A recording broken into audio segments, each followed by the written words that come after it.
અમદાવાદમાં ભારે વરસાદ શરૂ થઈ ગયો છે। મુશળધાર વરસાદથી અમદાવાદીઓમાં હાશકારો જોવા મળી રહ્યો છે। ગરમીથી રાહત થતા લોકો વરસાદને એન્જોય કરતા જોવા મળી રહ્યા છે।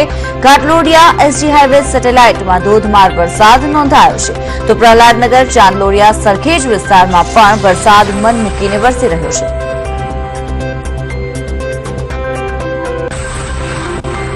અમદાવાદ જિલ્લાના વિરમગામમાં મેઘરાજાએ ધમાકેદાર એન્ટ્રી કરી છે। મુશળધાર મેઘરાજા વરસવાથી લોકો ખુશખુશાલ થઈ ગયા છે। વિરમગામમાં મન મૂકીને મેહુલીઓ વરસી રહ્યો છે।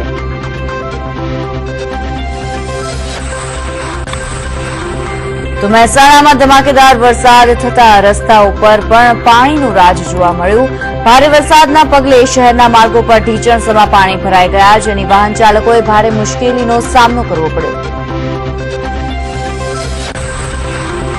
ભારે વરસાદના પગલે મહેસાણા રૂપેણ નદીમાં ઘોડાપુર આવ્યું છે અને નદી બે કાંઠે વહેતી થઈ ગઈ છે। બહુચરાજી, હારીજ અને મોઢેરા દેલવલ તમામ હાઈવે પૂરના કારણે બંધ કરાયા છે, જ્યારે નદી કાંઠાના તમામ ગામો સંપર્ક વિહોણા બની ગયા છે।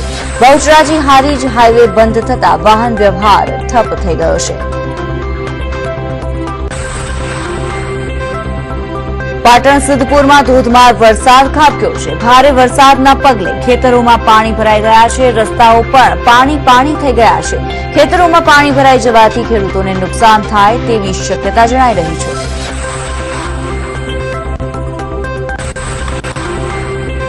ભાવનગરમાં મેઘમહેર થતા ઠેર ઠેર પાણી ભરાઈ જવા પામ્યા છે। ભાવનગરમાં ધોધમાર વરસાદ થતા કારખાનાઓ, અંડરબ્રિજ તથા શહેરના રસ્તાઓ પર પાણી ફરી વળ્યું છે। લોકોની દુકાનોમાં છાતીસમાં પાણી ભરાઈ ગયા છે, જેના લીધે જનજીવન અસ્તવ્યસ્ત બન્યું છે।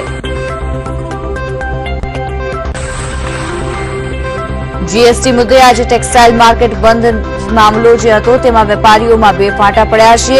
વેપારીઓ રોડ પર ઉતરી આવ્યા છે। પરિસ્થિતિ બેકાબુ બનતા પોલીસે વેપારીઓ પર લાઠીચાર્જ કરવો પડ્યો છે। ઓલ ઇન્ડિયા સંઘર્ષ સમિતિ દ્વારા માર્કેટ બંધનું એલાન આપવામાં આવ્યું હતું।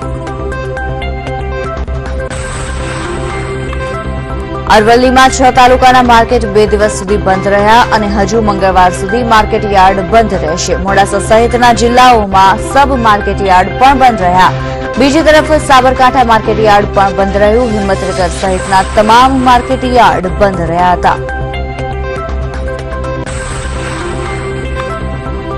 દ્વારકાધીશ મંદિરમાં મુખ્ય દરવાજો ખોલવા માટે આંદોલન છેડાયું છે, ત્યારે દ્વારકાધીશ મંદિરમાં માલધારીઓના ધામા છે। દેવભૂમિમાં મોટી સંખ્યામાં માલધારીઓ એકઠા થયા છે અને દરવાજો ખોલવા માટે અલ્ટિમેટમ આપ્યું છે। આ સાથે જ દરવાજો નહીં ખોલવામાં આવે તો તોડવાની ચીમકી પણ ઉચ્ચારી છે।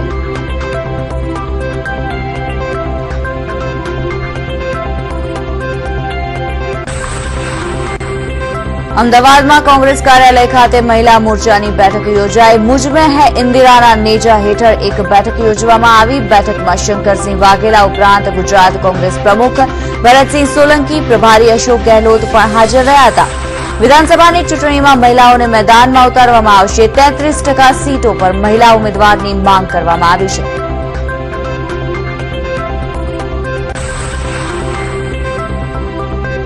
સંઘ પ્રદેશ દીવ મ્યુનિસિપાલિટીનું ચૂંટણીનું ચિત્ર સ્પષ્ટ થઈ ગયું છે। દીવ મ્યુનિસિપાલિટીનું ચૂંટણીનું મતગણતરી પૂર્ણ થઈ ગઈ છે, ત્યારે કોંગ્રેસે અહીં સત્તા જાળવી રાખી છે। 10 વોર્ડમાં કોંગ્રેસ અને 3 વોર્ડમાં ભાજપે જીત મેળવી છે, ત્યારે કોંગ્રેસે બહુમતી સાથે સત્તા હાંસલ કરી છે।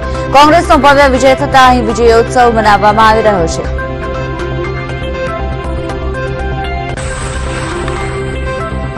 રાજકોટમાં એક વેપારીએ વ્યાજના ચક્રવ્યૂહમાં ફસાઈને આત્મહત્યા કરવાની ફરજ પડી છે। રમેશભાઈનું 24 દિવસની સારવાર બાદ મોત નીપજ્યું હતું, જેથી રમેશભાઈની પત્ની દ્વારા ભાજપના આગેવાન સહિત 11 સામે ફરિયાદ નોંધાવવા માટે અરજી કરવામાં આવી હતી। હજુ સુધી ફરિયાદ ન નોંધતા પરિવારજનોએ મૃતદેહ સ્વીકારવાનો ઇનકાર કરી દીધો છે।